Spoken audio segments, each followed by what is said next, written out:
अस्सलाम वालेकुम and good evening. मैं हूं Mehar Bukhari. Supreme court of Pakistan ने 2 के मुकाबले में 3 की अक्सरियत से पंजाब और खैबर पख्तूनख्वा में 90 रोज में इंतखाबात कराने का हुक्म दे दिया है। सुप्रीम कोर्ट ने वाज़ेह कर दिया है कि अगर असेंबली गवर्नर तहलील करे तो इंतखाबात की तारीख का ऐलान भी गवर्नर करेगा, और अगर गवर्नर असेंबली तहलील नहीं करता तो सदर मुमलिकत इलेक्शन एक्ट के तहत असेंबली की तहलील और इंतखाबात की तारीख का ऐलान कर सकते हैं, और सदर को यह इख्तियार हासिल है कि वो इंतखाबात की तारीख का ऐलान करे। सुप्रीम कोर्ट ने अपने फैसले में इलेक्शन कमीशन को यह हुक्म भी जारी किया है कि इलेक्शन कमीशन सदर और गवर्नर से मुशावरत का पाबंद है। अगर 9 अप्रैल को इंतखाबात मुमकिन नहीं तो मुशावरत के बाद पंजाब में तारीख बदली जा सकती है और इलेक्शन कमीशन फौरी तौर पर सदर मुमलिकत को तारीख तजवीज़ करे। 5 रुकनी बेंच के फैसले में तमाम वफाकी और सूबाई अदारों को इलेक्शन कमीशन की मुआवनत करने का हुक्म भी जारी किया गया। सुप्रीम कोर्ट के 5 रुकनी बेंच ने यह फैसला 2 के मुकाबले में 3 की अक्सरियत से सुनाया है।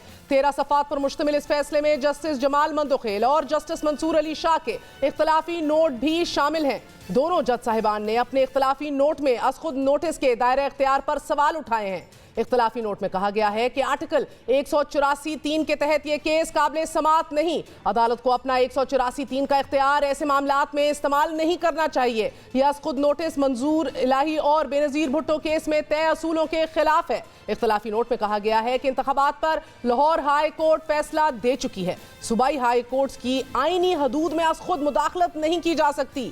हाई कोर्ट्स की आईनी हदूद में मुदाखलत आइन के बुनियादी ढांचे के खिलाफ है। सुप्रीम कोर्ट की हालिया कार्रवाई हाई कोर्ट्स में जारी कार्रवाई में रुकावट का सबब बनी है।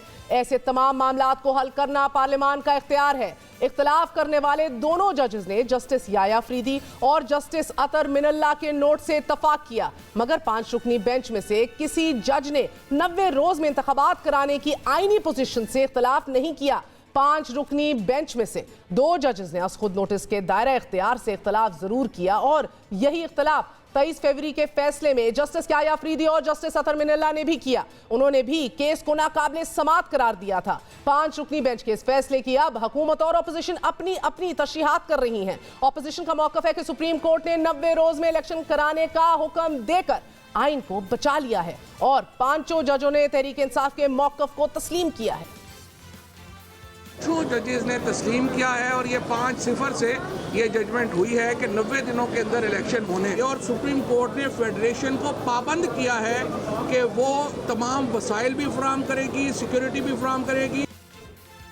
मगर हुकूमत का यह कहना है कि यह फैसला 3-2 का नहीं 4-3 का है। पिटिशन 3-2 की अक्सरियत से मंजूर नहीं हुई बल्कि 4-3 से मुस्तरद हुई है।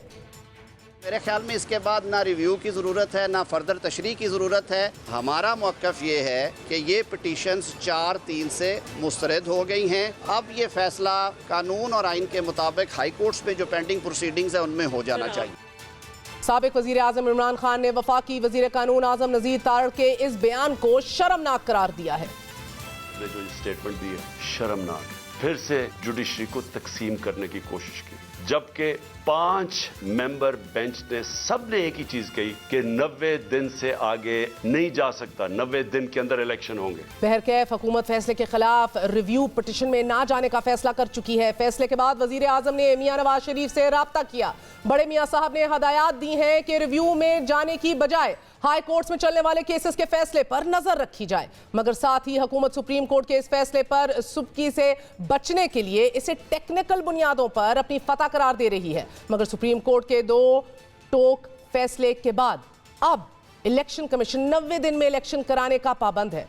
फैसले के फौरी बाद इलेक्शन कमीशन ने हंगामी इजलास में यह फैसला किया है कि सुप्रीम कोर्ट के फैसले पर फौरी अमल दरामद कराया जाए और अदालत उज़्मा के अहकामात की रोशनी में सदर मुमलिकत और गवर्नर से दोबारा मुशावरत शुरू की जाए और सदर और गवर्नर को इंतखाबात की तारीख के लिए खत लिखे जाएं। इलेक्शन कमीशन ने सियासी जमातों से इंतखाबी निशान अलॉट करने के लिए दरख्वास्तें भी तलब कर ली हैं, मगर दूसरी तरफ हुकूमत सुप्रीम कोर्ट के इस फैसले के बावजूद मामले को मरदमशुमारी और निगरान सेटअप की तकनीकी गिरोह में उलझाकर ताखीरी हरबों की पूरी कोशिश में है। आज भी वफाकी वजीर कानून ने मरदमशुमारी और निगरान हुकूमतों को जवाब बनाते हुए ये कहा है कि इलेक्शन कमीशन को इन सारे फैक्टर्स को देखकर फैसला करना होगा। मामले को इल्तवा में डालने की इन ख्वाहिशात के साथ साथ साबिक वजीर आजम इमरान खान को इलेक्शन से पहले नाअहल करने के लिए भी हुकूमती कोशिशें तेज तर हो गई हैं। जुडिशल कॉम्प्लेक्स में तोड़ फोड़ पर आज ही इमरान खान समेत तहरीक इंसाफ के 21 रहनुमाओं और 250 कारकुनान के खिलाफ 2 अलग-अलग मुकदमे दर्ज करा लिए गए हैं और मुकदमे में 780A की दफात भी शामिल कर दी गई हैं। वफाकी वजीर दाखिला राना सनाउल्लाह ने भी अपनी ख्वाहिश का इजहार करते हुए कहा है कि इमरान खान की गिरफ्तारी की पूरी कोशिश करेंगे। इस केस में तो मेरी तो पूरी कोशिश है कि इसको पकड़ा जाना चाहिए। बाकी तो जनाब को 6 दिन को 8 दिन बाद उन्होंने चीखें उनकी आई है ना, इसकी आपको पहली रात ही जो है वो चीखें सुनाई देंगी। कोशिश करेंगे कि इसको अरेस्ट किया जाए। इसमें अदालती फैसले के बाद साबिक वजीर आजम इमरान खान ने अभी से कुछ देर पहले न्यूज कॉन्फ्रेंस में जेल भरो तहरीक खत्म करके हफ्ते से इंतखाबी मुहिम की शुरुआत का ऐलान कर दिया है। आज के फैसले के बाद जो हमने जेल भरो तहरीक थी उसको हमने अब खत्म किया और इंशाअल्लाह सैटरडे को हफ्ते को मगरिब के बाद हम पूरा लॉन्च कर रहे हैं अपनी इलेक्शन कैंपेन। हफ्ते की रात को मैं आपके सामने एक रोड मैप रखूंगा, क्योंकि इलेक्शन अब हम अपनी कैंपेन अनाउंस करते हुए आप सबको बताएंगे कि हमने अब करना क्या आगे। इमरान खान ने एक तरफ इंतखाबी मुहिम शुरू करने का ऐलान किया है और दूसरी तरफ एक बार फिर जान को दरपेश खतरात का इजहार किया है। इमरान खान ने एक बार फिर डर्टी हैरी का जिक्र करते हुए यह कहा है कि जिन्होंने मेरी हिफाजत करनी है उन्हीं से जान को खतरा है।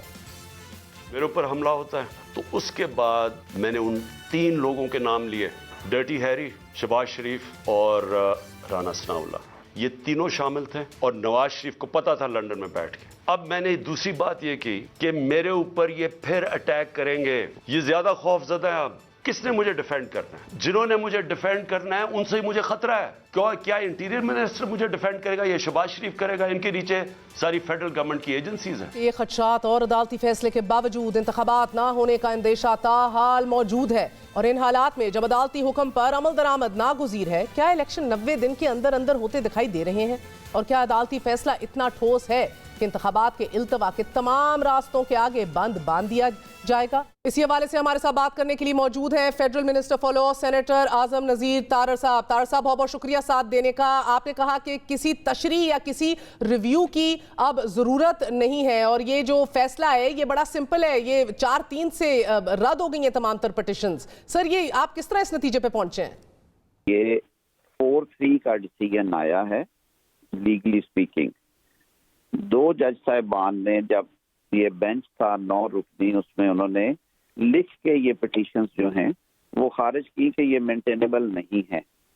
उसके बाद 2 जज साहिबान वैसे रिक्यूज कर गए 9 में से, तो वो चीफ जस्टिस साहब ने बेंच इसलिए 5 का रखा कि उन 2 जज साहिबान ने कहा कि हम अपनी राय दे रहे हैं और ये राय जो है वो पार्ट ऑफ रिकॉर्ड है कि ये petitions in its their present form are not maintainable and the matters are pending before the high courts. Let the high courts decide.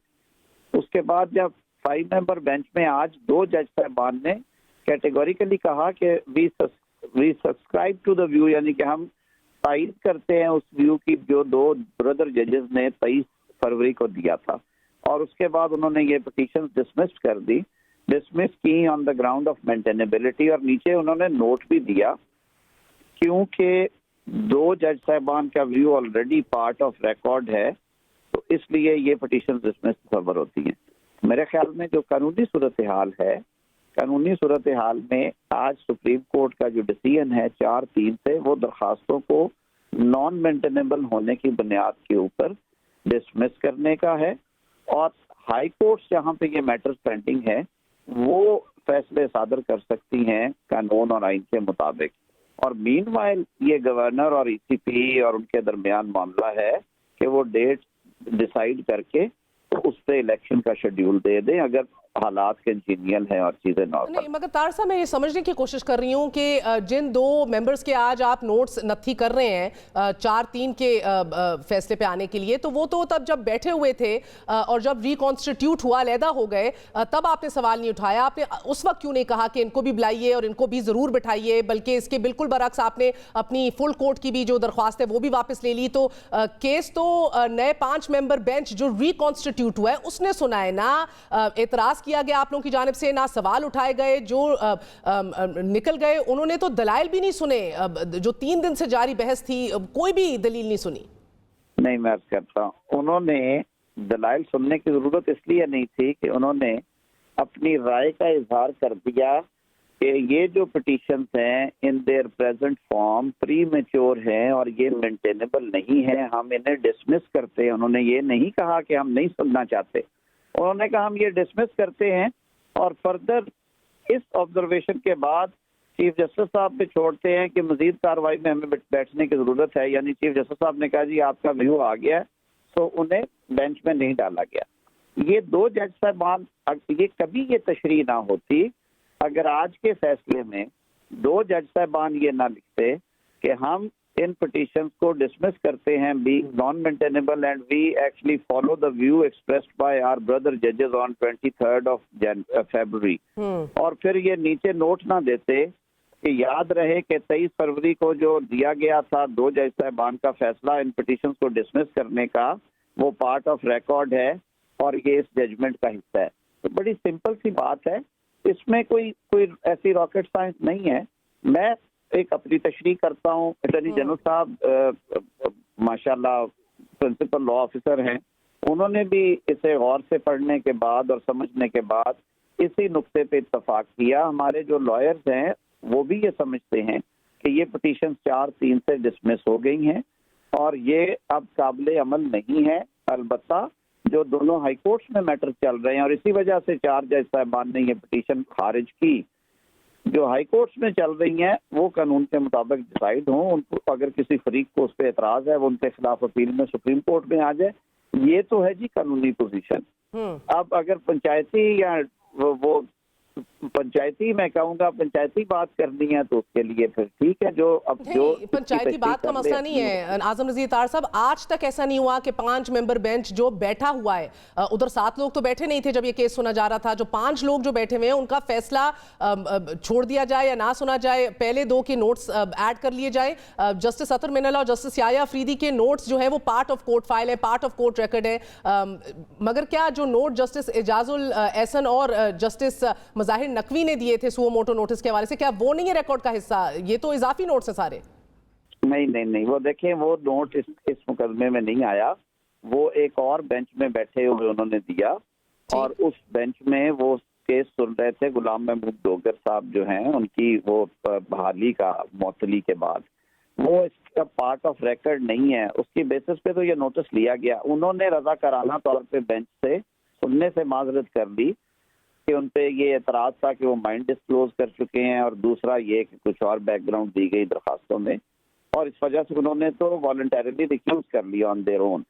इन 2 जज साहबान ने पिटीशन डिसमिस की नोट्स अपने अपने इजाफी नोट्स लिख के और साथ मामला छोड़ा चीफ जस्टिस साहब पे कि ये हमारा फैसला है इस केस में, और केस का नंबर वही है SMC 1 of 2023 जी। और उन्होंने दरखास्तों को नाकाबिल समात करार देते हुए डिसमिस कर दिया और कहा कि अब चीफ जस्टिस साहब अगर मजीद इसकी समात करना चाहते हैं और हमारी जरूरत समझते हैं तो वो मुनासिब है, फैसला हम उन पे छोड़ते हैं। चीफ जस्टिस साहब ने उनको भी एक्सक्लूड कर दिया कि इन्होंने तो राय लिख के दे दी है और वो पार्ट ऑफ रिकॉर्ड आ गई है। बाकी 5 बंदों को उन्होंने बिठाया और उन्होंने कहा आप इस पे आप आगे चलें और फैसला करें। अब वाज़े तौर पे 4 जज साहबान 7 में से 2 तो रिक्यूज कर गए ना जी, अपना वॉलंटरीली रिक्यूज करके। जस्टिस आजुल एहसन और जस्टिस 4 जज साहबान ने कहा कि ये पिटीशन जो मौजूदा फॉर्म में ये पिटीशन जो हैं वो काबिल समात नहीं है, वो मेंटेनेबल नहीं है। तो सिंपल इज दैट। जो बात आपने कही ना कि कभी हुआ नहीं है कि जो जज छोड़ के चले गए हों उनकी राय पढ़ी जाए, आज तक ये भी नहीं ना हुआ कि जो छोड़ के जजेस गए उन जजेस ने उस दिन बाकायदा नोट दिया हो और उन्होंने रिक्यूज नहीं किया। वो अपनी जजमेंट दे के उन्होंने चीफ साहब को फाइलें भिजवाई कि हमारी ये राय है, आगे आप फैसला करें। तो चीफ साहब ने बेंच को रिमेनिंग 5 जजेस को उन्होंने कंटिन्यू किया, इस वजह से किया कि ये 2 जज साहबान इन पिटीशंस को डिसमिस कर चुके हैं। आज अगर ये 4-1 होता तो ये 4-3 की जजमेंट होती। आज अगर ये अदरवाइज 1-4 होता तो ये फिर 6-1 की जजमेंट होती। मेरी तो ये तशरीह है, गलत हो सकता हूँ, आप इससे इख्तलाफ का हक रखती हैं, बाकी लोग भी रखते हैं, लेकिन यही राय जो है वो अटॉर्नी जनरल साहब की भी है, यही राय जो वकला हैं उनकी भी है कि ये 4-3 के साथ ये पिटीशंस जो हैं ये नाकाबिले समात करार दे दी। सर मगर ये तशरीयां हो क्यों रही हैं जब ऑर्डर लिखा हुआ है और ऑर्डर का आगाज इन अल्फाज से होता है by majority of 3-2 These matters are disposed of in the following terms. I mean, अदालत लिख के दे रही है बाय मेजॉरिटी ऑफ 3-2, मगर आप लोग बाहर आके अपनी तशरीह कर रहे हैं, गो के आप लोग विड्रॉ कर गए फुल कोर्ट की दरख्वास्त से भी। तो ऐसी सिचुएशन में क्या आप सीनियर तरीन है, आपका एक पूरा तजर्बा है, मगर आप बार बार attorney general principal law officer को कोर्ट कर रहे हैं, वो जवान है, ही इज यंग, उनका पूरा करियर सामने पड़ा है। आई फेयर टू थिंक कि आगे इस तरह के बयानात उनके करियर पे कैसे असरअंदाज होंगे, लेकिन नॉन मेंटेनेबल और दरख्वास्तों का डिसमिसल जो आप कोर्ट कर रहे हैं, आप बेसिकली कह रहे हैं कि अब ये फैसला इग्नोर किया जाएगा, meaning the petitions are disposed of, so ये इग्नोर्ड है। माजरत मगर ये तो कंटेम्पचुअस नहीं है sir, you are actually saying कि हम इस 5 मेंबर बेंच को नहीं मानते। पहली बात तो ये है कि अटॉर्नी जनरल यंग जरूर हैं, लेकिन वो बड़े मंझे हुए और कोना मश्क वकील हैं और उन्होंने बहुत बड़े बड़े केसेस किए हुए हैं। और दूसरी बात ये है कि ये उनके करियर पे कोई किसी किस्म का कोई निशान नहीं होगा, क्योंकि ये लीगल बात हम कर रहे हैं। It is not a scandal जो कि हम बता रहे हैं, इट्स अ लीगल थिंग। और अगर ये बात लीगल नहीं है तो फिर आप जो 2 जज साहबान आज फैसला दे रहे हैं 5 में बैठ के, फिर हम उनसे भी टोटल इख्तलाफ कर रहे हैं कि जी उन्हें भी कानून की समझ नहीं है और उन्होंने भी ये क्यों लिख दिया। ये ऐसे नहीं है। इससे ज़रा ठंडे दिल से जो मैंने आपको प्रोपोजिशन दी और समझाई, and again speaking on behalf of attorney general, कि उन्होंने भी बड़ा सोच समझ के फैसले को पढ़ने के बाद ये राय दी। पहले मेरी ये अपनी जाती राय थी, फिर मैंने ऑफिशियली इसको ऑन किया कि मेरे अटॉर्नी जनरल भी यही कह रहे हैं, और बहुत सारे दोस्तों से बात की मैंने। आज बल्कि पाकिस्तान बार काउंसिल में दोस्त पीछे मिले, उनका भी ये ख्याल था कि ये 4-3 का फैसला है। हम नहीं कह रहे कि ये फैसला गलत है या सही है, हम तो कह रहे हैं कि ये मेंटेनेबिलिटी के ऊपर 4-3 से ये दरखास्तें खारिज की गई हैं। अब इसमें अगर कोई अदरवाइज इशू आता है तो इन 7 जज साहबान को चीफ जस्टिस साहब बिठा के इस पर क्लैरिटी ले सकते हैं। वो तो कोई ऐसी बात नहीं है ना। ये कंटेम्प्ट या वो बातें तो उस सूरत में आए अगर हम फैसले को मानने से नंबर 1 इनकार करें, नंबर 2 कोई ऐसा स्कैंडलाइज करें कि जी ये इस तरह नहीं है। ऐसा तो लिखी हुई सारी चीजें हैं, इनमें तो कोई दूसरी राय नहीं है। रही बात कि आगे क्या होना है, लाहौर और पेशावर हाई कोर्ट में पिटीशन स्टैंडिंग है। जो ये 4 जज साहबान हैं, इन्होंने भी ये होल्ड किया है कि let's the high courts decide these matters. इतनी सी बात है जो मेरे ख्याल में बड़ी सिंपल बात है, इस पे आगे चला जाए। और अगर इसकी कोई अदरवाइज तशरीह है तो वो सर आप जो ये कह रहे हैं 7 जजेस को बिठाकर क्लैरिटी ले सकते हैं, चीफ जस्टिस साहब क्लैरिफाई करने की जरूरत है चीफ जस्टिस साहब को अभी? कंटेम्प्ट आती है तो ये तो फिर वो 7 लोगों को बिठाना पड़ेगा। आज अगर 2 जजेस ये कहते बगैर 23 तारीख का रेफरेंस दिए और कहे हुए कि वो जो फैसला है वो पार्ट ऑफ द ऑर्डर है, पार्ट ऑफ रिकॉर्ड है आज का, it forms part of the record, यानी कि वो इन प्रोसीडिंग्स का हिस्सा है, तो सूरत हाल और होती। अच्छा, इंटरेस्टिंग। और सर आखिरी ये इलेक्शन कमीशन का मौक़िफ़ भी अब बड़ा इंटरेस्टिंग होगा। आज ये बताइएगा, क्योंकि इस फैसले में लिखा गया कि बेयर मिनिमम टाइम के अंदर जो है वो एक डेट फिक्स कर दी जाए। अब इसमें से गुंजाइश तो निकल आती है ना सर बेयर मिनिमम का, क्योंकि डिविएट्स का वर्ड भी इसके अंदर यूज़ हुआ है। इसको आप कैसे देख रहे हैं? कोई स्पेस भी दिए सुप्रीम कोर्ट के इस फैसले ने इलेक्शन कमीशन को, हालात के को मद्देनजर रखते हुए? जी ये देखें, ये तो इलेक्शन कमीशन और जो अदालत और इलेक्शन कमीशन के दरमियान मामला है। अदालत को इस बात का पता है कि जो इलेक्शन लॉज हैं वो एक मैकेनिज्म प्रोवाइड करते हैं जिनमें मिनिमम 54 रोज जो हैं वो दरकार होते हैं। तो इलेक्शन अगर सदर साहब की दी हुई तारीख या वो जो 90 दिन वाली है वो तो 12 अप्रैल को या 13 अप्रैल को खत्म हो रही है, तो उसमें तो अब वो नहीं हो सकते। तो 254 जो है आइन का आर्टिकल वो बड़ा वाज़ेह है, वो ये कहता है कि कोई चीज़ या कोई एक्शन इस वजह से अनकॉन्स्टिट्यूशनल नहीं होगा कि उसके लिए कॉन्स्टिट्यूशन ने एक टाइम फ्रेम प्रोवाइड किया था और वो उस टाइम फ्रेम में नहीं हो सका। ये फ्रेमर के ज़हन में था कि सिचुएशंस आएंगी। और अभी भी ये जो बातें कल आर्ग्यू हुई फ्लोर ऑफ द हाउस पे कि सेंसस हो रहे हैं, डिजिटल सेंसस, आधे मुल्क के इलेक्शन पुराने 17 वाले सेंसस पे हो जाएं, आधे मुल्क के इलेक्शन 23 वाले सेंसस पे हों, और वो 35 अरब रुपया एक तरह का पानी की तरह बह जाएगा, जो कि ऑलरेडी पिछली हुकूमत डिसाइड करके गई और जिसके लिए गैजेट्स, डिजिटल टैबलेट्स और वो सारी खरीद के फील्ड स्टाफ ट्रेन करके आज से काम शुरू कर दिया गया है।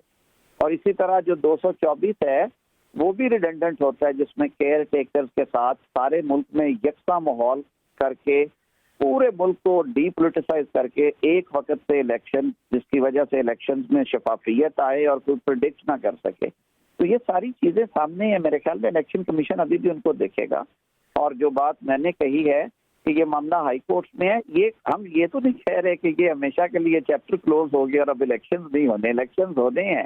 पॉलिटिकल पार्टीज ने कल भी कहा कि हम इलेक्शन के लिए तैयार हैं, इलेक्शंस होंगे, लेकिन इलेक्शन का डेट किसने फिक्स करनी है वो फैसला सूबाई हाई कोर्ट में पेंडिंग है। एक ने कह दिया गवर्नर दे, उसकी आईसीए हुई है आज, उसको भी माना कि गवर्नर नहीं देगा। जो पंजाब का गवर्नर कह रहा है अब देखना है वो सदर देगा तो वो वज़ीर आज़म की एडवाइस पे देगा। ये सारी चीजें थी जिन पे तनकीहात के ऊपर बात आगे चली। तो ये कोई नहीं कह रहा कि कभी भी इलेक्शन नहीं होंगे।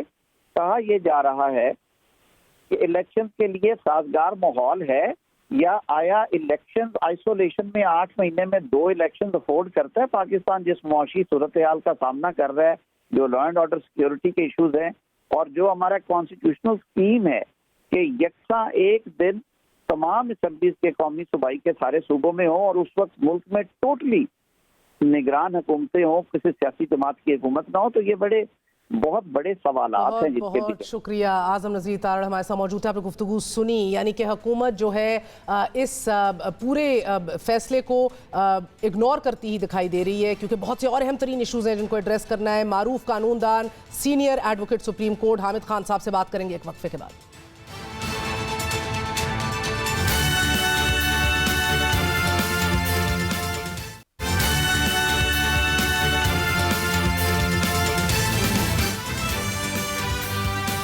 वापस आने का शुक्रिया। मारूफ कानूनदान, senior advocate supreme court Hamid Khan साहब हमारे साथ मौजूद हैं। हामिद खान साहब, आपने गुफ्तगू सुनी आजम नज़ीर तारड़ साहब की भी। 3-2 का फैसला या 4-3 का हमारे मुल्क का ही ये अलमिया कह लीजिए कि इस मुल्क के अंदर फैसला आता है और उसके ऊपर भी तशरीहात के अंदर हम कहीं गुम हो जाते हैं। सुप्रीम कोर्ट के फैसले में फुटनोट की आपके नज़दीक क्या हैसियत है, और ये 3-2 है 4-3 है? देखिए, ये बिल्कुल बेबुनियाद और बिल्कुल गलत बात है जो उन्होंने की है। जो अपने आप को वज़ीर कानून कहते हैं, ना उनका कानून से कोई ताल्लुक़ है इनकी राय का, ना इसका आइन से कोई ताल्लुक़ है, ना इनका लीगल प्रोसीजर से कोई ताल्लुक़ है। ये सिर्फ़ एक सियासी पोजीशन है जो कि इस वक्त कानून और आइन के ख़िलाफ़ है। लिहाजा मैं समझता हूँ ये बड़ी अफसोसनाक बात है कि कोई शख्स अपने ऑफिस को मिसयूज़ कर रहा है और आइन की गलत तशरीह कर रहा है, जजमेंट की गलत तशरीह कर रहा है, जबकि उसको पता है कि जिस बेंच ने आखिर में वो केस सुना है वो 5 रुकनी बेंच है और 5 रुकनी ही बेंच ने मुकम्मल की है इसकी समात, और वही जजमेंट पास करने का मजाज है। वो अगर कोई डिसेंडिंग नोट में एक रेफरेंस हो जाता है कि मैं उनसे एग्री करता हूं, तो वो कोई जजमेंट नहीं है जिससे वो एग्री कर रहे हैं, एक व्यू है। वो हर एक का राइट है कि एग्री करे ना एग्री किसी के साथ, लेकिन इस जजमेंट की हैसियत बिल्कुल नहीं बदल सकती, क्योंकि ये जजमेंट 5 मेंबरान पर मुश्तमिल एक बेंच ने की है और वो 3-2 उसकी जजमेंट। आपने बिल्कुल दुरुस्त कहा कि आप पढ़ तो लें जजमेंट, उसके शुरू में ये कहा है कि हम 3-2 के रेशो से इस केस को डिस्पोज ऑफ कर रहे हैं, और उससे ज़्यादा क्लैरिटी क्या हो सकती है। मेरे नज़दीक ये बहाने बनाए जा रहे हैं, ये इलेक्शन से दौड़ने की, इलेक्शन ना कराने की, आइन की शिकों को वॉलेट करने की एक बड़ी अफसोसनाक कोशिश है। हामिद खान साहब, ये प्रिंसिपल लॉ ऑफिसर इस मुल्क के अपना मौक़िफ़ दे रहे हैं, वज़ीर कानून इस मुल्क के अपना मौक़िफ़ दे रहे हैं, तो ये फिर अगर हुकूमत परसिस्टेंट रही कि ये 4-3 ही है, क्या होते देख रहे हैं फिर आप? देखिए, इससे क्यास होगा और मेरे ख्याल में फिर सुप्रीम कोर्ट को आखिर किसी न किसी के ख़िलाफ़ तौहीन अदालत की कार्रवाई करनी पड़ेगी, इस चूँकि ये मामलात को उस तरफ लेके जा रहे हैं। मैं एक बात क्लियर करना चाहता हूँ, प्रिंसिपल ऑफिसर ने ये बात नहीं कही, वो सिर्फ जो मुझे इत्तला मिली है कि ये मौसूफ खड़े हो गए थे अब मीडिया को से अपना इंटरव्यू देने के लिए, वो सिर्फ एहतरामन साथ खड़े हो गए, उनको ये भी पता नहीं कि ये साहब क्या कहने वाले हैं। तो इसलिए खाम खा ये अटॉर्नी जनरल पर ये इल्ज़ाम लगाए जा रहे हैं कि उनकी भी यही अटॉर्नी राय जनरल ने भी अपना उन्होंने मौक़िफ़ दिया है आज। कोई राय का इजहार नहीं सर किया। मैं कथा कलामी मां मैं थोड़ी सी दुरुस्तगी कर दूं। अटॉर्नी जनरल कैमरे के आगे आए हैं, पहले आजम नज़ीर तारड़ साहब आए, उन्होंने अपनी ज़ाती राय करार दिया एक निजी चैनल को। थोड़ी देर बाद दोनों ये सुप्रीम कोर्ट के सीढ़ियों से नीचे उतरे और बोलने से पहले तारड़ साहब ने अटॉर्नी जनरल को आगे किया कि आप अपना मौक़िफ़ दें। उन्होंने यही मौक़िफ़ दोहराया, बिल्कुल इसी तरह दोहराया, और फिर तारड़ साहब ने कहा कि क्योंकि अब ये भी कह चुके हैं ये हमारा ऑफिशियल मौक़िफ़ है, ना तशरीह की जरूरत है ना रिव्यू में जाएंगे, ये तो सब कुछ डिसमिस हो गया। इसीलिए तो मैं उनसे कह रही थी कि वो जवान यंग नहीं, ये इन्होंने जबरदस्ती आदमी है, अपना पूरा करियर आगे है इन अटॉर्नी जनरल साहब। नहीं, ये कॉर्नर करने की इनकी बड़ी अफसोसनाक, ये उसको कॉर्नर करने की अफसोसनाक हरकत है, मैं ये कहूँगा। और उसने अभी तक अदालत में जितना भी मामला कंडक्ट किया है वो बड़ा डिग्निफाइड तरीके से किया है। बहरहाल अगर हुकूमत ने, आफ्टर ऑल हुकूमत नॉमिनेट करती है अटॉर्नी जनरल को, अगर अपना असर रसूख इस्तेमाल करने की कोशिश है अटॉर्नी जनरल को अपने व्यूज़ एक्सप्रेस करने के लिए, तो ये बड़ी अफसोसनाक बात है। हामिद खान साहब, ये आपने नोट पढ़ा होगा जिसमें लिखा है कि इनिशियली 9 मेंबर बेंच ने इस मैटर को सुना, अफोर मेंशन 2 ऑनरेबल जजेस ने डिसाइड किया matter by dismissing the set petitions. उसके बाद लिखा जाता है later on two other 2 honourable जजेस disassociated themselves from the bench for personal reasons. ये जस्टिस इजाजुल एहसन और जस्टिस मज़ाहिर नकवी की बात हो रही है। And as the 2 aforementioned जजेस हैड डिसमिस्ड द मैटर, यानी कि जस्टिस याया फरीदी और justice Athar Minallah, the bench was reconstituted into a 5 member bench. फिर लिखा जाता है the decisions of the aforementioned 2 honourable जजेस dated 23 February 2023 form part of the record of the case. इसके ऊपर इन्हिसार है, वो कह रहे हैं ये इस केस के रिकॉर्ड का हिस्सा है, ये नहीं है कि वो अलहदा हो गए। इसके अंदर कोई आपको वजन है इनकी इस बात में, क्योंकि ये तो नोट में लिखा है इस फैसले में। देखिए, नोट में लिखने से कोई फ़र्क नहीं पड़ता, वो फैसले का हिस्सा नहीं बन जाता। आखिर में जो फैसला होता है, फैसला वही होता है। दौरान मुकदमा मुख्तलिफ स्टेजेस के ऊपर मुख्तलिफ ऑर्डर्स पास होते रहते हैं। अगर एक स्टेज पर एक ऑर्डर पास हुआ, जबकि उस वक्त 9 रुकनी बेंच था, उसमें भी उन्होंने ये बात चीफ जस्टिस के ही मर्ज़ी पे छोड़ी कि आप बेंच अब कॉन्स्टिट्यूट कर लें। ये हमारा मौक़िफ़ तो ज़रूर है, हमारा एक व्यू ज़रूर है। इसी तरह बाकी दोनों जज भी चाहते तो वो भी व्यू दे सकते थे, लेकिन उन्होंने नहीं किया। लेकिन क्योंकि उनको अच्छी तरह पता है कि जो फाइनल हेयरिंग करता है बेंच, वही फाइनल फैसला करता है। उससे पहले के जितने भी ऑर्डर्स होते हैं वो अल्टीमेटली फाइनल फैसले में मर्ज हो जाते हैं। लिहाजा ये जो नोट भी है शुरू वाला, अब वो इसी फैसले, मेजॉरिटी के फैसले में मर्ज हो चुका है। इस बात की किसी भी अच्छे वकील को समझ है। कोई इंटरम ऑर्डर, कोई एक ऑर्डर किसी एक और स्टेज पर पास किया हुआ ऑर्डर, वो ओवरराइड नहीं कर सकता फाइनल ऑर्डर को। फाइनल ऑर्डर फाइनल डिटर्मिनेशन होती है। और आपको लगता है इलेक्शन कमीशन ऑफ पाकिस्तान को इसका मुकम्मल इदराक है? इलेक्शन कमीशन अब सही तौर पे मायने खेज मुशावरत करेगा और डेट का तयन हो जाएगा पंजाब के लिए सदर के साथ, और गवर्नर KPK खुद ऐलान करेंगे KPK का? करना पड़ेगा। सुप्रीम कोर्ट के ऑर्डर को पर मुकम्मल तौर पे अमल दरामद होना चाहिए। हाई कोर्ट और पेशावर हाई कोर्ट अगर ये नहीं होता, सर, जो लाहौर हाई कोर्ट और पेशावर हाई कोर्ट में जो केसेस चल रहे हैं उनका क्या होगा, उसका क्या स्टेटस होगा? फिर वो अब इररिलेवेंट हो गए हैं। जब हाईएस्ट कोर्ट ने फैसला कर दिया है तो नीचे की अदालतों में पेंडिंग मैटर जो है वो इररिलेवेंट हो गया। ज़्यादा वो एक डेट मुकर्रर करके कहेंगे कि सुप्रीम कोर्ट के फैसले के मुताबिक हम इन केसेस को डिस्पोज ऑफ करते हैं। इससे ज़्यादा तो कार्रवाई हो नहीं सकती हाई कोर्ट में। हाई कोर्ट क्या बैठकर सुप्रीम कोर्ट के 3-2 के फैसले को रिव्यू कर सकती है या उसको ओवरराइड कर सकती है? ये मुमकिन ही नहीं है।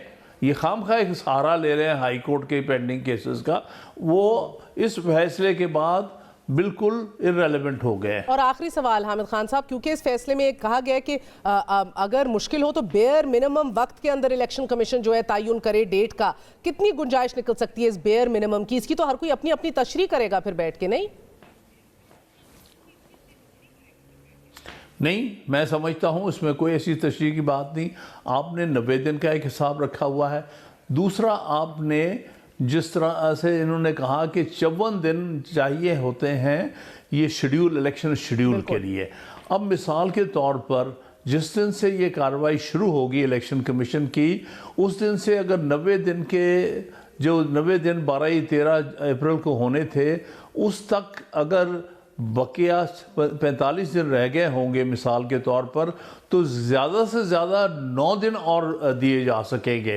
यानी बेयर मिनिमम का मतलब ये है 90+9 हो जाएगा। ये नहीं होगा कि आप उसको बढ़ाते चले जाएंगे। सर वो तो अगर आज डेट हो तो आज ये अगर बड़ा announce वाज़ेह कर दी है, जाए डेट, बेयर तो उसके मिनिमम ऊपर- जब कहने का सर मतलब 54 डेज इलेक्शन कमीशन को दरकार होते हैं according to the election act 2017। आज अगर डेट अनाउंस कर दी जाए प्लस 54 डेज, तो आप फिर भी देख रहे हैं 99 दिन, तो वो तो 99 दिन ही हो जाती है। ये तो उससे ऊपर जाएगा, बिकॉज आज और कल में तो नहीं होगा। ये तो फिर ठीक है। डेट अनाउंस करते हुए अभी एक हफ्ता भी लग सकता है। देखिए, वो अगर ये जानबूझ के इलेक्शन कमीशन डिले करेगा तो उस पर जिम्मेदारी होगी कि उसने आइन की खिलाफ वर्जी की और अदालत के फैसले की खिलाफ वर्जी की। बहरहाल 9-10 दिन आगे जिसका बेयरिस्ट मिनिमम का जिक्र सुप्रीम कोर्ट ने कर दिया है, ये उससे तजावज़ नहीं कर सकते। तो 9 दिन हो सकते हैं, 10 दिन हो सकते हैं, 11 दिन हो सकते हैं, इससे ज़्यादा नहीं हो सकते। बहुत बहुत शुक्रिया सीनियर कानूनदान हामिद खान साहब की, आपने राय सुनी, मज़ाइका खेज़ करार दिया उन्होंने वज़ीर कानून की राय को। प्रिंसिपल लॉ ऑफिसर की जो राय सामने रखी गई है कंटेम्पचुअस है, कंटेम्प्ट ऑफ कोर्ट इनके ऊपर लग सकता है। एक वक्फा लेंगे, वक्फे के बाद हाजिर होते हैं।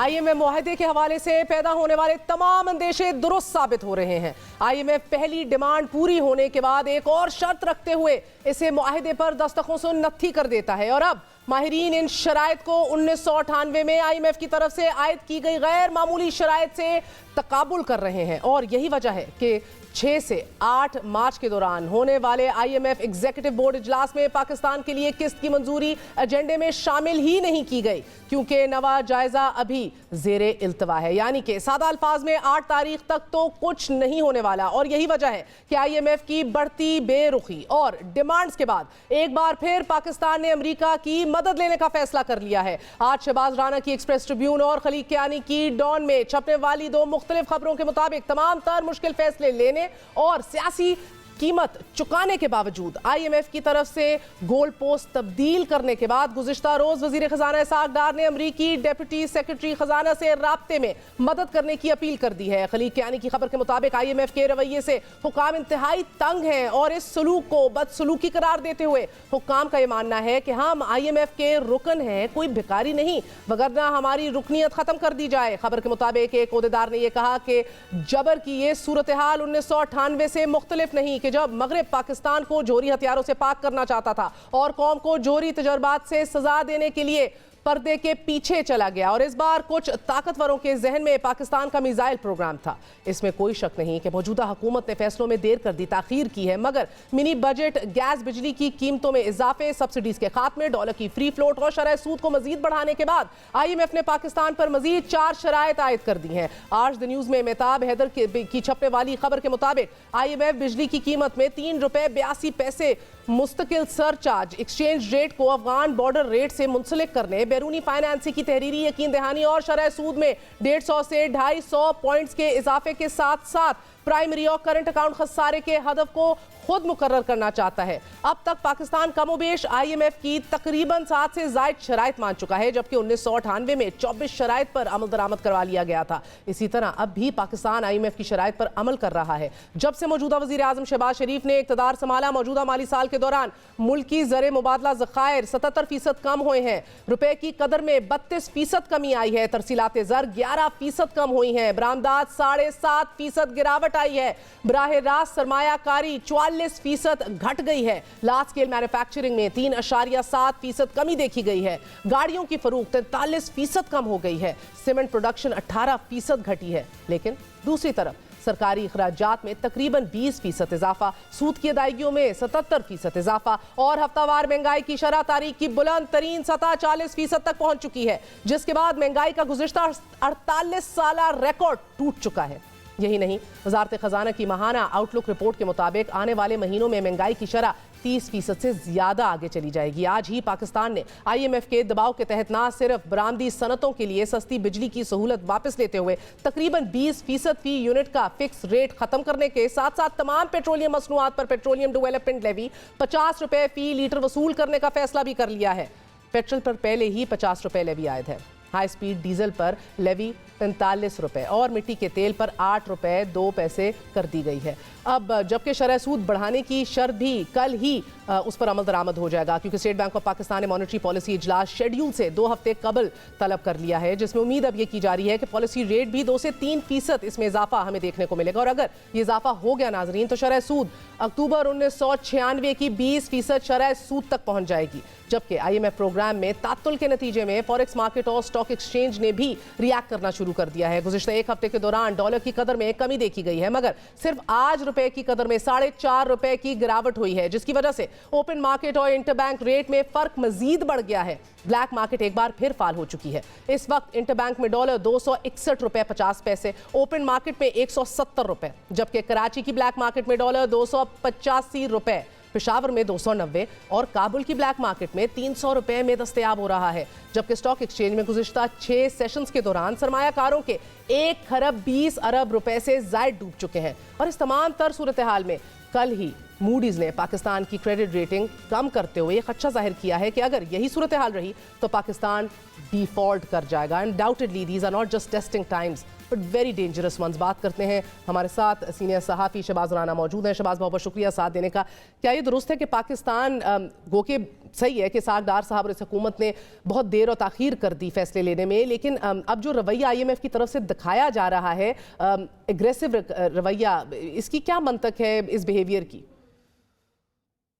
नेगोशिएशन पोजीशन है पाकिस्तान और IMF की, उसमें जो दोनों जो साइड्स हैं उनमें काफ़ी सीरियस प्रॉब्लम्स हैं और हुकूमत पाकिस्तान की ये कंप्लेंट एक है, उनकी तरफ से ये एक सीरियस इशू सामने आ रहा है कि IMF जो है वो उस तरीके से पाकिस्तान से मेरिट पे बात नहीं कर रहा जिस तरीके से IMF को करना चाहिए। जब एक चीज़ तय हो जाती है, कंक्लूड हो जाती है, उस पर इत्तेफाक हो जाता है, तो उस बात से IMF पीछे हट जाता है। तो ये एक प्रॉब्लम है। नहीं तो मसला कहाँ खड़ा है शहबाज राना साहब? कि 3-4 इश्यूज अभी भी अपनी जगह पे खड़े हैं। सर्कुलर डेट का जो मामला है, उसी कॉन्टेक्स्ट के अंदर IMF का ये मुतालबा है कि जो तकरीबन 3 रुपये 82 पैसे फ़ी यूनिट एक डेट सर्विसिंग सरचार्ज बिजली के बिलों पर लगा दिया जाए। ये इसलिए लगाया जाए कि कोई 800 अरब रुपए के कर्ज़े बैंकों से लेकर हुकूमत ने IPPs को पे किए हैं, लेकिन वो जो कर्ज़ा है वो अभी भी अपनी जगह पे खड़ा है। वो प्रिंसिपल अमाउंट और उसके ऊपर जो सूद है वो वापस करना है। तो उस प्रिंसिपल अमाउंट को और सूद को फिर उसके ऊपर जो है अभी इनिशियली तो सूद की वापसी के लिए कोई 3 रुपये 82 पैसे फ़ी यूनिट जो है वो IMF की तरफ से मुतालबा। एक तो ये चीज़ ओपन है। दूसरा, एक्सचेंज रेट के ऊपर अभी भी प्रॉब्लम है। IMF का ये ख्याल था कि जो एक्सचेंज रेट को अभी भी हुकूमत मैनेज कर रही है, मैनिपुलेट कर रही है, ऑल दो कि हुकूमत कह रही है कि हमने इसको खुला छोड़ा हुआ है, लेकिन दबाव आने की वजह से आपने देखा कि आज फिर एक बहुत ज़्यादा एक कमी हुई है रुपए की कदर में इंटर बैंक के अंदर, और ओपन मार्केट में भी रुपए की कदर में कमी हुई है। बिल्कुल। तो ये एक आउटस्टैंडिंग इशू है। तीसरा, फिर जो ममालिक हैं दूसरे, उन्होंने जो पाकिस्तान को कर्जे देने हैं वो उसके ऊपर कितने उसके मटेरियलाइजेशन हो सकती है उनका, ये बड़ा बुरा फंस गए हैं हम शहबाज राना साहब। एक लास्ट डिच एफर्ट के ऊपर डार साहब ने अब एक बार फिर अमेरिका से कांटेक्ट किया है टू कि IMF को कन्विंस किया जाए। अमेरिका क्या हमारी मदद करेगा और किस कीमत पर? देखिए, जो अमेरिका है वो इस वक्त पार्ट ऑफ सोल्यूशन नहीं है, अमेरिका पार्ट ऑफ प्रॉब्लम है। वो कुछ इसमें पॉलिटिकल आस्पेक्ट भी आ जाते हैं पाकिस्तान और IMF के ताल्लुकात में, और उसमें एक US का भी हमेशा से रोल रहा है जो लार्जेस्ट शेयर होल्डर है IMF के अंदर। एक तो ये चीज़। दूसरा, एक जेन्युइनली दुनिया के ममालिक और IMF ये बात फील करते हैं कि पाकिस्तान ने जो माजी में जो वादे किए थे, जो गारंटीज़ दी थी, जो इन राइटिंग चीज़ें कमिट की थी, उसको पाकिस्तान ने पूरा नहीं किया। तो वो एक जो जेन्युइन फैक्टर अपनी जगह पे है, जो उसको बेस बना के कर थोड़ा सा IMF भी हाश हुआ है ज़्यादा इस टाइम, और अमेरिकन भी उस तरीके से पाकिस्तान की मदद नहीं कर रहे।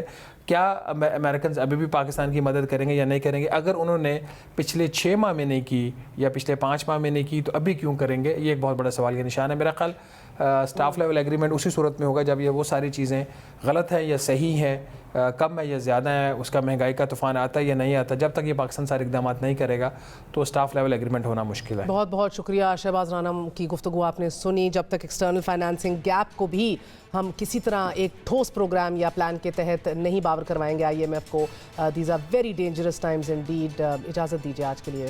गुड नाइट, अल्लाह हाफ़िज़।